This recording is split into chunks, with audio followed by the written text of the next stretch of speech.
Assalamualaikum warahmatullahi wabarakatuh. Perkenalkan, saya Rizka Amalia. Izinkan saya untuk mempresentasikan artikel saya yang berjudul Model Pembelajaran Hafalan yang Efektif dalam Pelajaran Sejarah.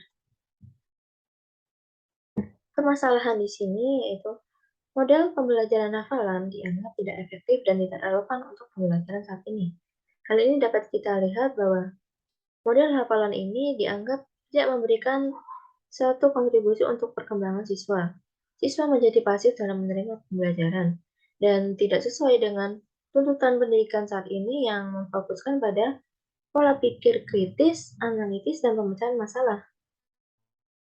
Namun, sebenarnya apa penyebabnya hingga model pembelajaran hafalan dianggap tidak efektif? Sebenarnya, yang pertama, siswa itu diminta menghafalkan kalimat-kalimat persis seperti apa yang ada di buku pelajaran.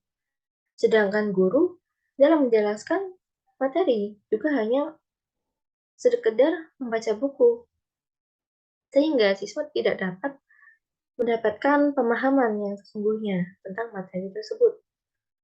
Kemudian ditambah dengan faktor keterbatasan waktu jam pelajaran, ditambah juga dengan melihat isi sejarah Indonesia sebagai materi pelajaran ini yang panjang dan padat. Akhirnya, pembelajaran yang terjadi cenderung kepada aspek kognitif saja. Nah, untuk itu, kita perlu mengetahui hakikat hafalan untuk dimasukkan ke dalam model pembelajaran. Di sini saya mengangkat 3 definisi. Yang pertama menurut KBPI, hafal memiliki arti telah masuk dalam ingatan yang dalam ini tentang pelajaran. Kemudian arti yang kedua, dapat mengucapkan di luar kepala atau tanpa melihat buku atau catatan lain. Kemudian dengan istilah memorization, hafal ini menjadi salah satu kemampuan otak untuk menyimpan ingatan dalam memori. Nah, memori di sini ada dua, yaitu memori jangka panjang dan memori jangka pendek. Kemudian yang ketiga, dengan istilah rote learning, yang merupakan pembelajaran menghafal dengan cara pengulangan. Nah, kemudian bagaimana model hafalan yang efektif? Ada 4 di sini. Yang pertama, disesuaikan dengan tujuan pembelajaran. Tujuan pembelajaran di sini harus mencakup 3 aspek, yaitu aspek kognitif, aspek psikomotor, dan aspek afektif, yang mana sebelumnya banyak terjadi kesalahan hanya cenderung ke kognitif saja. Kemudian yang kedua, guru harus bisa mengolah materi. Artinya, guru tidak hanya berpatok pada buku dan membacanya, melainkan guru harus menguasai materi, kemudian mengolahnya sebelum akhirnya menyampaikannya kepada para siswa. Kemudian yang ketiga, hafalan bukan menjadi fokus utama. Artinya, hafalan di sini bukan sebagai cara untuk memahami materi. Dan hafalan bukan 100% hafalan saja dalam suatu kegiatan pembelajaran. Harus dengan menggunakan metode-metode yang mendukung, yang tepat untuk mendapatkan hasil yang maksimal dan optimal dalam perkembangan siswa. Kemudian yang keempat, hafalan setelah pemahaman. Maksudnya, seperti masih menyambung yang ketiga, hafalan bukan sebagai cara untuk memahami, melainkan hafalan dilakukan setelah siswa mendapatkan pemahaman dari penjelasan guru di depan kelas. Artinya, hafalan di sini itu dijadikan sebagai penyimpan dalam jangka panjang dari hasil pemahaman di kelas saat itu. Nah, saya sajikan implementasi model pembelajaran hafalan yang efektif dan pembelajaran. Yang pertama, guru mengolah materi yang akan dibahas, seperti yang saya katakan sebelumnya. Kemudian nomor 2, guru menjelaskan materi dengan interaktif kepada para siswa. Interaktif di sini artinya harus ada 2 harus ada interaksi dari dua pihak, yaitu guru dan siswa. Baik siswa bertanya, siswa berpendapat, maupun guru memberikan pertanyaan kepada siswa. Kemudian yang ketiga, siswa mendapatkan pemahaman.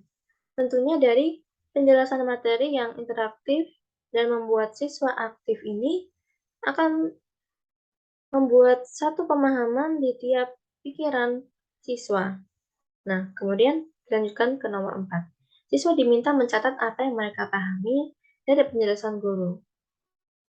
Catatan di sini adalah apa yang siswa pahami dari pembelajaran yang dijelaskan guru.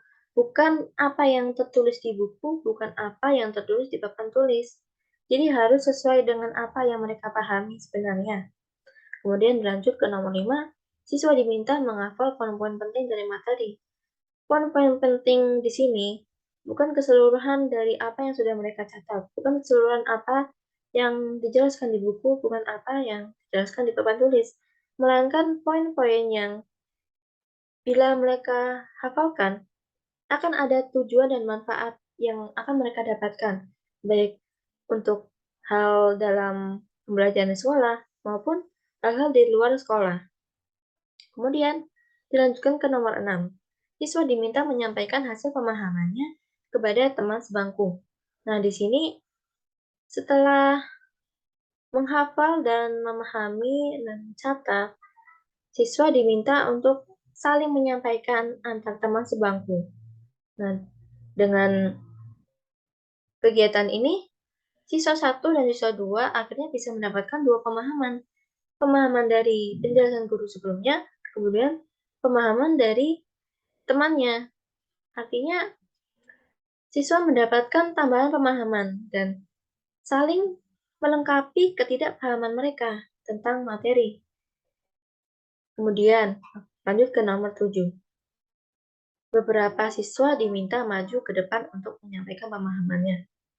Nah, dari pemahaman yang mereka dapatkan dari guru dan dari teman itu, mereka sampaikan kembali di depan kelas sehingga guru mengerti apa yang siswa pahami dan teman-teman lain juga mengerti apa yang siswa yang maju itu pahami. Akhirnya, pemahaman setiap siswa pun akan tambah luas. Kemudian, untuk penilaian, lanjut ke nomor 8. Siswa diminta berkelompok dan berdiskusi tentang suatu permasalahan yang diberikan oleh guru yang masih berkaitan dengan materi yang dibahas.